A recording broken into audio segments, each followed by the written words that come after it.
우리가 세상을 살아가는 데 있어서 여러 가지 중요한 것들이 많이 있죠. 여러 가지 중요한 것들이 많이 있는데 그 중에 가장 중요한 것 가운데 한 가지를 찾아본다라고 한다면 세상을 어떻게 내가 바라보고 살아가는가라는 것이 아닐까 생각이 듭니다. 우리가 세상을 바라보며 살아갈 때 긍정적인 마음을 가지고 살아가는 사람도 있고 부정적인 마음을 가지고 살아가는 사람들도 있는데 개인이 바라보는 세상의 시선에 따라서 그것이 아름답게 보일 수도 있고 아름답지 못하게 보일 수도 있다는 것이죠. 우리가 하나님께 받은 은혜를 기억하며 살아가면 어떤 상황 속에서도 함께 하나님께 감사하는 삶을 살아갈 수 있을 것이라고 믿습니다. 우리가 세상을 살아가면서 여러 가지 다른 시각을 바라보며 살아가는데 이것을 다른 이야기로 하게 되면은 가치관이라고도 이야기를 하죠.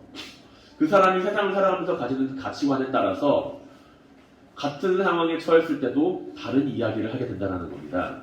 가령 거리에서 이제 구걸하는 거린을 마주하게 되었을 때 모든 사람들이 그 사람을 다 도와주지는 않는다는 것이죠. 어떤 사람들은 저 사람을 보면서 불쌍하다라고 여기고 도움의 손길을 내밀 수도 있지만 그렇지 않고 저 사람이 여기 왜 있어? 하면서 기분 나빠하며 빨리 사라져 주기를 바라는 사람들도 분명히 있을 겁니다. 이것을 우리는 다른 말로 동상이몽이라고도 이야기를 합니다. 가치관이 다른 사람이 한 자리에 있을 때 같은 자리에서 다른 꿈을 꾸게 되기도 한다는 것이죠. 생각해본다면 우리는 언제나 같은 상황 가운데서도 다른 생각을 하기 마련입니다. 이 자리에서 함께 예배를 드리고 있는 가운데서도 우리는 똑같은 생각을 하고 있지는 않다는 것이죠. 그렇다면은 우리는 어떻게 하면은 세상을 살아가면서 올바른 가치관을 가지고 살아갈 수가 있을까요? 같은 장소에서 다른 생각을 한다. 그리고 다른 가치관을 가지고 살아간다. 이것은 다르게 이야기를 하면 우리가 세상을 바라볼 때 세상 사람들과 다른 가치관을 가지고 살아갈 때 같은 상황 속에서 다른 이야기를 할 수 있는 사람이 될 수 있다라는 이야기입니다. 우리는 믿음 안에서 모든 일을 생각을 하고 믿음 안에서 여러 가지 행동을 하고자 노력을 합니다. 하지만 때때로 그러지 못할 때가 많이 있다는 것이죠. 왜냐하면 내가 그 사람들과 같은 생각을 가지고 있기 때문이라는 것입니다. 알고는 있지만 그 사람과 같은 생각을 하고 있기 때문에 내가 이렇게 가면 안 된다는 걸 알고 있지만 분명히 내가 저 사람의 말에도 동의를 하고 있기 때문에 그렇기 때문에 믿음을 가지고 살아가면서도 담대하게 이야기를 못할 때가 많이 있다는 것이죠. 오늘 본문을 살펴보면 12명의 정탐꾼의 보고가 등장을 합니다. 그리고 그 가운데 우리는 하나님을 신뢰하는 2명의 사람과 하나님을 신뢰하지 못하는 10명의 사람들을 마주하게 됩니다. 가나안 땅을 정탐하고 돌아온 12명은 모두 다 같은 사건을 함께 공유하고 있습니다. 가나안 땅 정탐이라는 사건을 함께 공유를 하고 있는데 그런데 과연 이들 가운데는 어떠한 차이가 있을까요? 과연 이들 가운데는 어떠한 차이가 있기 때문에 이들은 서로 다른 이야기를 하게 되었던 것일까요?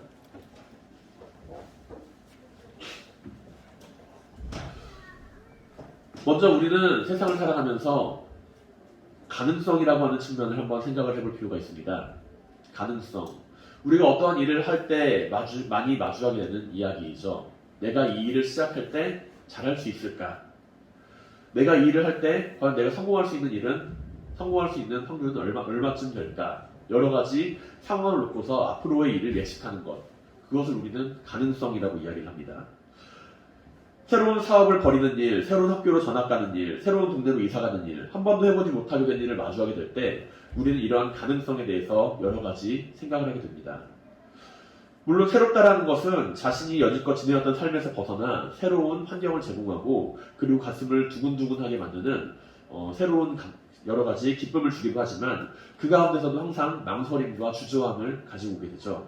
그리고 이 가운데 우리는 내가 가지고 있는 능력과 내가 가지고 있는 상황 가운데에서의 가능성을 모색하게 됩니다. 실패할 가능성, 성공할 가능성에 대해서 생각을 하게 된다는 것이죠.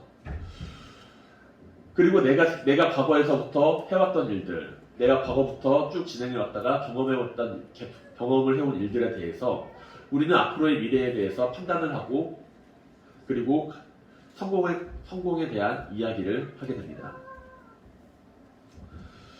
그리고 오늘 본문이 이스라엘 백성들 역시 이러한 모습에 처해 있는 것처럼 보입니다. 이스라엘 민족은 큰 결정을 내려야 하는 상황처럼 보이고 있죠. 가나안 땅 앞에서 우리는 이 땅으로 나아갈 것인가 말 것인가를 두고서 결정하고 있는 모습처럼 보입니다. 그러나 실제로 이것은 이스라엘 민족에게 있어서 결정의 순간이 아니라 시험의 순간이라고 보는 것이 더 옳을 것입니다. 왜냐하면 이스라엘 백성들이 애굽 땅을 건너서 홍해를 건넌 순간 이스라엘 민족에게는 이제 다시는 애굽 땅으로 돌아간다는 선택지는 없기 때문이죠. 가나안 땅으로 들어가든가 아니면 광야에서 헤매다가 죽게 되든가 둘 중에 하나입니다. 그리고 매 순간순간마다 하나님께서 함께 하셨던 그 순간을 기억을 하게 될 때 그들은 이 순간 선택의 순간이 단순한 선택이 아니라 시험의 순간이라는 것을 알고 있어야만 했습니다. 그러나 오늘 본문에서 이스라엘 정탐꾼들이 그들이 정탐하고 돌아온 땅을 이야기를 할 때 31절에서 이르기를 우리는 능히 올라가서 그 백성을 다치지 못하리라 그들은 우리보다 강하니라 라고 이야기를 하고 있죠. 다시 말해서 가나안 땅을 정복하는 것들은 자신들에게 있어서 불가능한 일이라는 것을 이야기를 하고 있는 것입니다. 출애굽을 경험을 하였고 그리고 홍해를 가는 경험을 하고 있는 이들입니다. 하나님의 능력을 충분히 바라보았고 하나님의 능력 안에서 그 광야에서의 생활을 했던 이들입니다. 그런데 여기에서 우리는 여호수아와 갈렙을 제외한 10명의 정탐꾼의 보고 안에는 여호와 하나님이 등장하지 않는다는 것을 볼 수 있습니다. 그 이유는 이스라엘 정탐꾼의 보고에 의해서 보여진 가나안 땅은 젖과 꿀이 흐르는 풍요로운 땅임에는 분명하지만 이들은 자신의 눈앞에 놓인 가나안 땅 정복이라는 그 불확실한 미래에 대해서는 하나님을 의지하는 것이 아니라 자신들의 앞에 있는 그 강대한 적들을 두려워하고 있기 때문이었죠. 지금 상황을 생각을 해본다면 이스라엘 백성들은 광야에서 생활을 하고 있는 상황입니다. 물론 가나안 땅에 들어가는 것이 더 좋고 행복한 일이겠지만 하지만 그들은 지금 광야에서 매우 편안하고 나름 안정적인 생활을 하고 있다고 볼 수가 있습니다. 왜냐하면 때가 되면 만나와 메추라기가 내려와 배고픔을 해결해주고 그리고 추울 때는 불기둥이, 더울 때는 구름기둥이 나타나서 자기들이 살만한 환경을 조성해주기 때문이죠. 몸은 조금 피곤할지 모르지만 음식을 거두는 수고를 조금만 한다면 충분히 먹고 살 수 있는 그런 상황입니다. 굳이 가나안 땅에 들어가서 자신들 앞에 있는 강한 적들과 싸워서 이겨야 할 필요성을 못 느끼고 있는 그런 상황이라는 것이죠. 가나안 땅을 향한 여호와 하나님의 약속을 생각하지 않고 바라보았을 때 그들은 굳이 가나안 땅으로 들어가야 할 이유를 찾지 못했다는 것입니다. 더군다나 하나님의 약속을 기억하고 있음에도 불구하고 하나님의 능력을 경험하고 있음에도 불구하고 그들이 과연 가나안 땅에서도 하나님께서 함께 하실까라는 생각을 하게 되었을 때 그 가운데 망설임과 주저함이 있다고 한다면 그들은 부정적인 보고를 할 수밖에 없다는 것이죠. 결국 이들이 내린 결정은 하나님을 바라보지 않은 채 자신들이 내린 자신들의 가능성과 능력을 바라보며 내린 결정입니다. 그리고 자신들의 능력과 상황을 바라보았을 때 가나안 땅 정탐이라고 하는 것, 그 사실을 통해서 내릴 수 있는 결론은 부정적일 수밖에 없었습니다. 우리는 저들과 싸워서 질 수밖에 없습니다. 저들과 우리의 체격차는 엄청납니다. 그러나 민수기 14장 8절에서 나오는 여호수아와 갈렙의 보고는 이들의 보고와는 매우 대조적입니다. 여호와께서 우리를 기뻐하시면 우리를 그 땅으로 인도하여 들이시고 그 땅을 우리에게 주시리라. 이는 과연 젖과 꿀이 흐르는 땅이니라.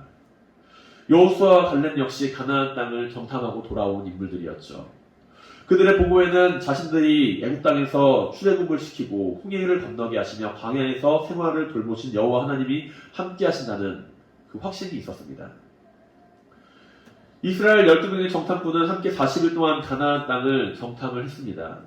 하지만 그 가운데 여호수아와 갈렙만이 10명의 정탐꾼과는 다르게 이스라엘 민족 앞에서 우리가 능히 이 땅을 정복할 수 있습니다 라고 이야기를 할 수 있었던 이유는, 당당할 수 있었던 이유는 사람의 가능성이 아니라 하나님의 능력을 의심하지 않았기 때문입니다. 그리스도인들은 우리는 세상을 살아가면서 하나님의 능력을 느끼고 경험하고 살아갑니다. 분명한 일이죠. 하나님께 받은 은혜를 우리는 늘 기억하며 살아갑니다. 그러나 때로 자신의 미래와 앞날에 대한 선택의 순간이 다가오면 그때만큼은 하나님의 능력을 의심합니다.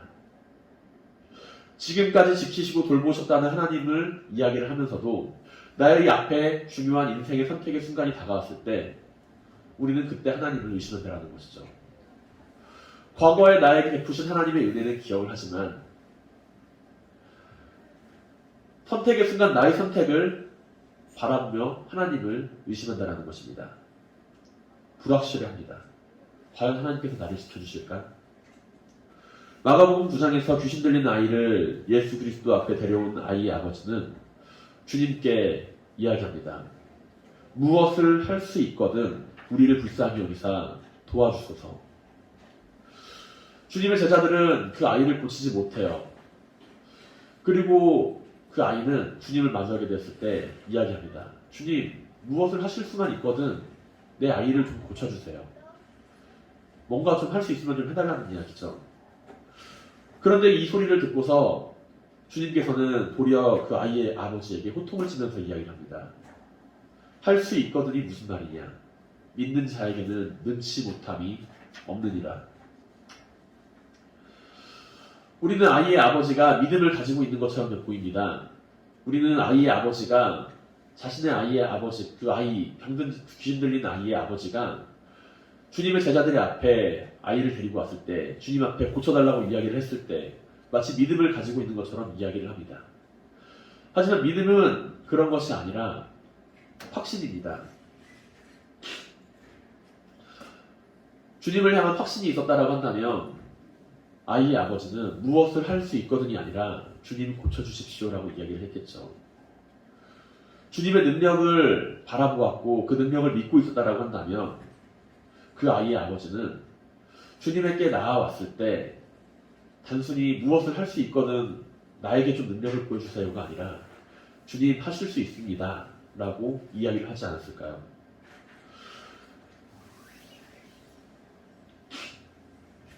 우리는 때로 주님을 바라보며 주님의 능력을 바라봅니다. 나에게 베푸셨던 그 능력을 바라보고 살아갑니다. 그런데 정작 나의 눈앞에 놓여있는 선택의 순간에 내가 주님의 능력을 바라보았을 때는 의심하게 됩니다. 과거에 하셨던 그 능력을 나에게 똑같이 능력을 이루실까라는 의심을 가지게 된다는 것이죠. 하지만 과거에 주님을 믿었던 사람은 자기 앞에 선택의 순간이 놓였을 때도 주님을 믿습니다. 과거에 내가 주님을 믿었고 지금도 내가 주님을 믿고 있기 때문이죠. 자신에게 주어진 능력이 아니라 함께 역사하시는 주님을 믿고 있습니다. 그것이 바로 여호수아와 갈렙 그리고 나머지 10명의 정탐꾼의 결정적인 차이라는 것이죠. 출애굽이라고 하는 같은 사건을 바라보며 그들은 하나님의 능력을 바라보았습니다. 하지만 출애굽이라는 사건을 경험하며 여호수아와 갈렙은 하나님을 믿었습니다. 홍해를 가른 사건을 바라보면서 10명의 정탐꾼은 하나님의 능력을 바라보았습니다. 하지만 그 순간 여호수아와 갈렙은 하나님을 믿었습니다.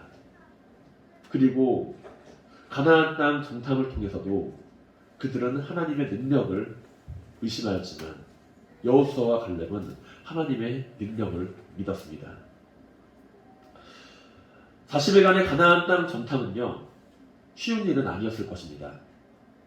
가나안 땅 정탐이라고 하는 것은 지금으로 말하게 되면 다른 나라의 스파이로 잠입해서 그 나라의 군사시설과 지형 지물을 조사를 해와야 하는 일이었다는 것이죠. 그 일을 감당하면서 정탐꾼들은 목숨의 위협을 받기도 했습니다. 자신의 목숨을 걸고서 그 일을 수행했다는 것입니다. 12명의 정탐꾼은 자신들의 역할을 충분히 잘 수행을 했습니다. 그러나 40일 동안 정탐하고 돌아온 그 땅을 바라보며 하나님의 능력을 바라보았고 그 안에서 하나님을 향한 소망을 가지지 못했을 때, 하나님을 향한 믿음을 가지지 못했을 때 그들은 그 땅이 존재한다는 것을 확인만 했습니다. 그 땅이 존재합니다. 하나님께서 약속하신 그 땅이 존재합니다. 그것이 전부라는 것이죠. 그곳이 하나님께서 약속하신 땅, 하나님께서 말씀하신 땅이라는 것을 분명히 확인을 했지만 그것이 전부입니다. 왜냐하면 그들의 삶의 목표는 가나안 땅에 들어가고자 하는 하나님의 약속이 있는 것이 아니라 단지 지금보다 좀 더 편하게 살아가는 것에만 삶의 목적이 맞춰져 있기 때문이라는 것이죠. 성경을 살펴보면 이스라엘 민족은 애굽에서 학대를 받는 것을 견디다 못해서 여호와께 부르짖으며 좀 더 편하게 사는 삶을 찾아갑니다. 애굽에서 살아가는 것보다, 노예로 살아가는 것보다 해방되는 것이 더 편하다라고 생각을 했기 때문이죠. 그 가운데 조금이라도 어려움이 따르면 하나님을 원망하였고 내가 생각했던 그 편안함이 아닌데 다시 애굽 땅으로 돌아가고자 합니다. 모세를 따라 애굽에서 나온 것에 대한 후회를 서슴지 않습니다. 광야에서 고생하는 가운데 먹을 것이 없다라고 불평합니다. 마실 물이 없다라고 불평합니다. 그때마다 하나님은 만나와 메추라기를 그리고 마실 물을 내려주십니다. 약속된 가나안 땅을 눈앞에 두고서도 또다시 편하고 안전한 쪽을 택하고자 합니다. 그렇게 힘들여 가나안 땅을 정복하기보다 도리어 광야에서 그냥 편하게 살다가 죽거나 다시 애굽 땅으로 돌아가기를 원한다는 것이죠. 하나님을 원망하는 것, 그것은 하나님이 계시다는 것을 알고 있는 사람이 할 수 있는 일입니다. 하나님에 대한 원망도 하나님이 계시다는 것을 아는 사람이 원망하시, 하나님이 계시다는 것을 믿지 못하는 사람은 하나님에 대한 원망도 하지 않습니다. 하지만 하나님이 계시다는 것을 알면서 이들은 왜 그런 이야기를 했나요? 왜 이들은 하나님께서 살아계시다는 것을 알면서도 그러한 이야기를 하고 살아갔나요? 이스라엘 백성들은 하나님을 믿었지만 하나님께 대한 소망을 두지 않고 자신의 평안함에 대한 소망을 두고 살아갔기 때문입니다.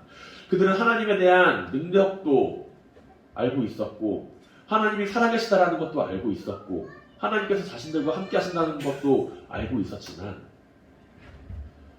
하나님을 그 믿는 믿음이 아니라 하나님의 능력을 바라보고 있었고 하나님을 간절히 소망하는 것이 아니라 하나님께서 베풀어 주신 그 평안함을 소망하고 있었습니다. 결국에 하나님께서 자신에게 베푸신 그 소망을 뺏어가겠다라고 한다면 나는 하나님을 떠나겠습니다 라고 이야기하는 그런 삶의 모습을 가지고 있다는 것이죠.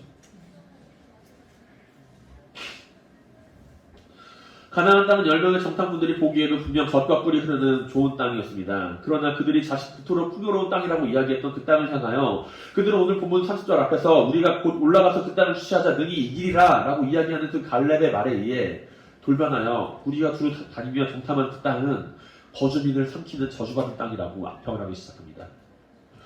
만일 여호수아와 갈렙을 제외한 10명의 정탐꾼에게 가나안 땅을 바라보며 하나님의 약속하신 그 땅에 들어가고자 하는 그 소망이 있었다라고 한다면 하나님을 향한 그 믿음이 있었다라고 한다면 그와 같은 복음을 하지 않았겠죠. 사랑하는 성도 여러분, 언제나 하나님을 향한 소망을 가지고 하나님을 믿으시길 바랍니다. 사람은 자신의 편안함을 생각하며 추구하고 살아간다면 그는 결코 하나님을 믿을 수가 없고요. 그는 결코 하나님 주시는 소망을 찾을 수가 없습니다. 도리어 편안함을 추구하는 사람은 하나님께서 보여주시는 그 소망된 가나안 땅을 바라보면서도 그곳에 들어가는 것이 어렵기 때문에 그곳에 들어가는 것이 불편하기 때문에 희생을 치러야 하기 때문에 거주민을 삼키는 땅이라고 이야기할지도 모릅니다. 그러나 하나님이 주시는 그 소망을 이루고자 하는 사람들은 끝까지 그 소망을 바라보며 하나님을 믿고 살아갑니다. 여호수아와 갈렙은 약속된 가나안 땅을 직접 보고 온 사람들입니다. 그리고 그들은 자신이 직접 보고 느낀 그 가나안 땅을 40년이 지난 후에야 들어가게 됩니다. 10년이면 강산이 변한다는 이야기가 있죠. 40년이라는 세월이 흐르는 가운데 그 가나안 땅, 자신들이 보고 왔던 그 가나안 땅이 과연 얼마나 변했을까? 불안할 수도 있습니다. 하나님께서 과연 그 땅으로 나를 인도하실까? 의문점이 들 수도 있습니다. 40년 동안 여호수아와 갈렙은 가나안 땅에 대해서 생각을 하며 살아왔고 그리고 그 땅을 바라보면서 살아왔습니다. 그리고 결국에 여호수아는 그 가나안 땅을 향하여 이스라엘 백성을 이끌고 가는 지도자가 됩니다. 40년 동안 여호수아와 갈렙이 보냈던 그 시간은 참으로 길고도 안타까운 시간이었을 것입니다. 그러나 40년이라는 그 긴 시간 동안 하나님이 약속하신 말씀과 주신 소망을 바라보며 믿음을 잃지 않고 살았던 여호수아와 갈렙은 마침내 그 땅을 눈앞에 두고서 정복해가는 가운데 여호수아서 14장 12절 이하에서 다음과 같이 고백하는 장면을 우리는 마주하게 됩니다. 그날에 여호와께서 말씀하신 이 산지를 지금 내게 주소서. 당신도 그날에 들으셨거니와 그곳에는 아낙 사람이 있고 그 성읍들은 크고 견고할지라도 여호와께서 나와 함께 하시면 내가 여호와께서 말씀하신 대로 그들을 쫓아내리이다. 아멘. 40년이 지난 이후의 고백입니다. 가나안 땅을 바라보고 나서 40년이 지난 이후에 행한 고백입니다. 아직도 하나님께서 주신 그 소망을 붙들고 있고 아직도 하나님을 향한 그 믿음을 잃지 않고 있고 그 긴 시간 동안 하나님을 향한 소망을 잃지 않고 살아갔던 믿음의 고백이죠. 사랑하는 성도 여러분, 하나님이 주신 소망을 붙들고 그 소망을 이루기 위해 살아가시기 바랍니다. 하나님께서 늘 함께 하실 줄로 믿습니다. 어쩌면 비록 주변 인물들에 의해서 마치 하나님께서 주신 소망이 멀리 떠나간 것처럼 보이고 사라진 것처럼 보여도 40년이라는 긴 세월 동안 기다린 뒤 약속의 땅에 들어간 여호수아와 갈렙처럼 우리가 그 소망을 함께 이루어갈 수 있습니다. 하나님께서 주신 소망을 기억하며 붙들고 믿음을 가지고 이 세상을 살아가시기 바랍니다. 하나님께서 주신 소망을 이루며 언젠가 그 소망을 향한 약속을 바라보며 그 약속을 믿음 안에서 붙들고 살아가는 사랑하는 성도님들이 되시기를 주님의 이름으로 간절히 축원드립니다. 우리가 가져야 할 가치관, 주님을 따르는 성도로서 우리가 가져야 할 가치관은 그리고 또한 우리가 아니라 내가 아니라 우리를 함께 생각하는 가치관입니다. 물론 자기 자신을 소중하게 여기는 것은 매우 중요한 일입니다. 그러나 자신이 속한 공동체의 모습을 하찮게 여기고 보잘것없게 여기는 사람은 그가 속한 주변 환경을 변화시킬 수가 없는 사람이죠. 오늘 본문에서 10명의 정탐꾼은 자신들과 가나안 땅에 거주하는 이방 민족과를 비교해보며 33절에서 다음과 같이 이야기합니다. 거기서 네피림 후손인 아낙 자손의 거인들을 보았나니 우리는 스스로 보기에도 메뚜기 같으니 그들 보기에도 그와 같았을 것이니라. 정탐꾼의 보고를 살펴보게 되면 우리는 한 가지 사실을 발견할 수가 있습니다. 그곳에 사는 사람들이 이스라엘 백성들을 메뚜기처럼 여기고 있다는 게 아니라 이스라엘 백성들은 자신들이 보기에 스스로 메뚜기 같다라고 생각을 하고 있다는 것이죠. 아낙 자손들을 보면은 매우 크고 강한 사람인데 우리는 우리 자신을 보기에 너무나도 연약하고 부족한 체구를 가지고 있습니다. 그런 이야기입니다. 정탐꾼들의 부정적이고 절망적인 보고를 듣게 된 이스라엘 백성들은 어떻게 되었나요? 그들은 밤새 울고 절망에 빠지며 통곡합니다. 그리고 하나님을 원망합니다. 정탐꾼의 보고는 매우 현실적으로 자신들과 상대방의 전력을 비교한 것처럼 보입니다. 한눈에 봐도 이방 민족인 가나안 민족과 이스라엘 민족과의 차이는 분명히 존재하기 때문이죠. 10명의 정탐꾼들이 눈여겨본 것은 자신들과 가나안 땅 이방인 사이에 존재하는 신체적 능력의 차이점입니다. 권투나 레슬링 같은 스포츠에서 개체량을 재듯이 이스라엘 사람과 이방 사람의 체격 차이와 신체적 능력의 차이를 바라보고 판단하고 자신감을 잃었다는 것이죠. 그들의 눈에는 자신들은 메뚜기와 같았다는 겁니다. 그렇다면 여호수아와 갈렙은 어떠한 시선으로 그들을 바라보았나요? 그들이 바라본 것은 그들이 가지고 있는 체격이 아니었습니다. 과연 그들과 하나님이 함께 하시는가? 과연 그들이 믿는 신은 무엇인가? 그들이 그 땅에 거주하며 어떻게 살아가는가? 여호수아와 갈렙은 가나안 이방 민족이 자신들보다 체격적으로 뛰어나고 힘이 세다는 것을 모르지 않았을 것입니다. 그러나 여호수아와 갈렙은 체격으로 상대방을 판단하는 것이 아니라 하나의 공동체로서 그들을 판단합니다. 그리고 이야기하죠. 여호와께서 우리와 함께 하시면 우리가 그들을 능히 이기리라고요. 가나안 정복전쟁은 혼자서 하는 권투나 레슬링이 아닙니다. 이스라엘 민족 전부가 함께 치러나가야 하는 일입니다. 그렇게 한 사람 한 사람도 중요하지만 더욱 중요한 것은 그들이 한 마음과 한 뜻을 가지고서 가나안 땅을 향해 나아가야 한다는 것이죠. 이스라엘 민족은 하나님이 함께하는 공동체였습니다. 그러나 자신과 자신의 민족을 가볍게 여기는 10명의 정탐꾼들은 안압자손은 거인들로 바라보게 되고 하나님이 함께한다고 이야기하는 자신들의 민족은 메뚜기를 여기고 나는 어리석음을 저지르고 말게 됩니다.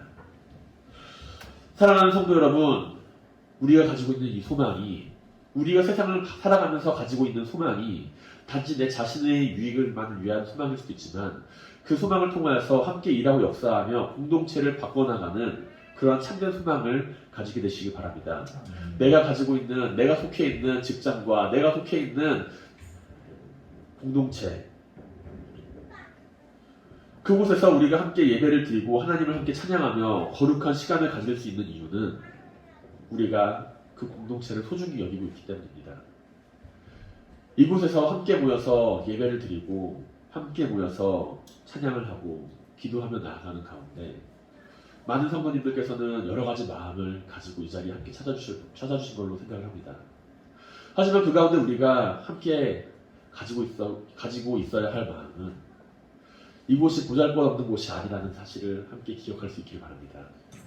분명 이곳에서는 하나님이 함께하는 거룩한 성전임이 분명합니다.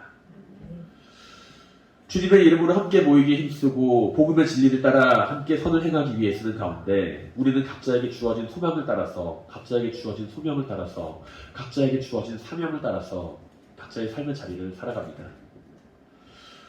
그리고 우리가 속한 지역과 우리가 속한 장소를 변화시키고 나가기 위해서는 그곳에 내가 속한 자로서 그곳을 보잘것없는 곳으로 여기는 것이 아니라 그곳을 통해서 함께 역사하는 하나님을 바라볼 필요가 있습니다.